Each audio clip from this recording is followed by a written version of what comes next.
추가 상승이 가능할지도 굉장히 궁금하고요. 은을 봐야 될지 안전자산에 대한 매력도 어떻게 평가하실까요? 네, 금 같은 경우에는 인류가 채굴했던 금이 그 국제 경기장, 수영 경기장이죠. 여기 반 정도밖에 채굴이 지금 안 되어 있는 상태라고 합니다. 이 때문에 앞으로도 더 많은 채굴이 일어나긴 하겠지만, 그렇지만 그 수요 공급 자체가 불균형 심한 상태가 당분간 지속이 되는데요. 여기에 안전자산 선호 현상이 계속 진행이 되고 있고요.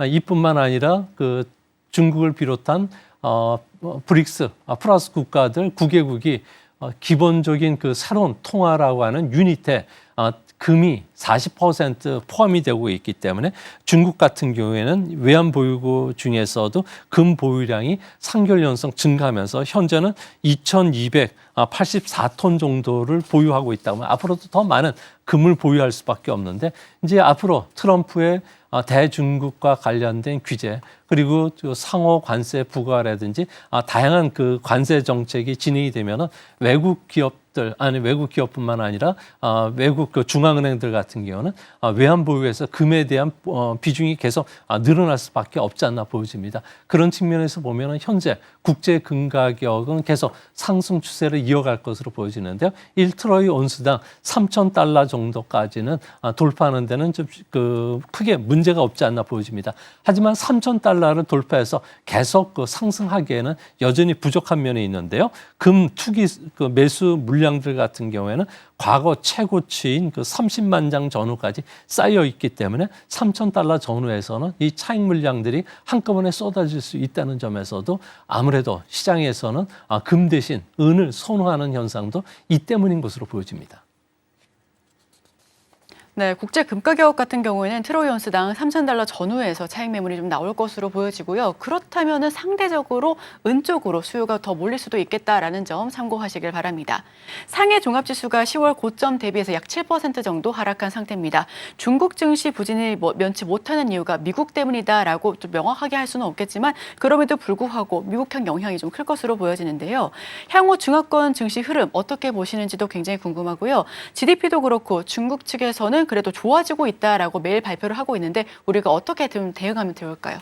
네, 그 중국 증시에 투자하는 사람들 같은 경우에는 뭐 관세 정책, 관세 전쟁이 좀 시작이 됐는데도 불구하고 중국 정부가 통화 정책을 이제 완화시켜주겠다고 했는데 시장 눈높이에 2% 부족하다는 거죠.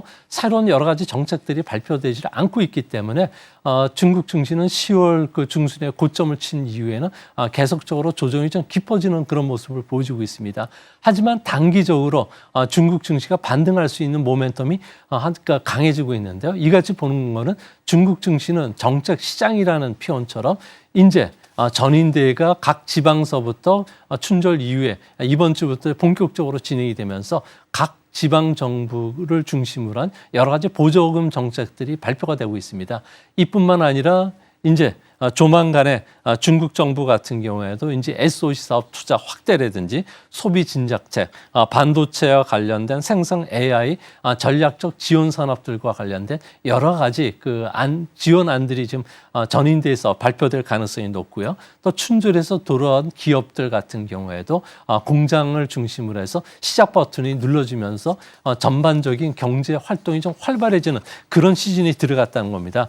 이 때문에 중국 주식과 관련해서는 단기적으로 정책 호재들, 보조금 주는 정책, 그리고 소비 관련주를 중심으로 해서는 단기적인 반등이 이어갈 것으로 보여지는데요. 하지만 이번에 전인대 이후에 주식시장의 조정이 좀 깊어질 가능성이 크다는 점에서 아무래도 반등 시 보유 비중을 좀 축소하는 전략도 바람직하지 않나 이렇게 보여집니다. 네, 반등 시 보유 비중을 축소하면 좋겠다라는 의견까지도 들어봤습니다. 자, 그럼 오늘 나눈 내용들 화면을 통해서 다시 한번 정리해 보겠습니다. 조영찬 소장의 이슈와이드 미증시 새로운 주도주 부상 하나. 4분기 실적 발표 시즌입니다. 시장 주도주 교체 신호음이 나오고 있는데요. 2025년 순이익 증가율 상위, 일단 헬스케어와 소프트웨어, 소비 관련주를 꼽아주셨습니다.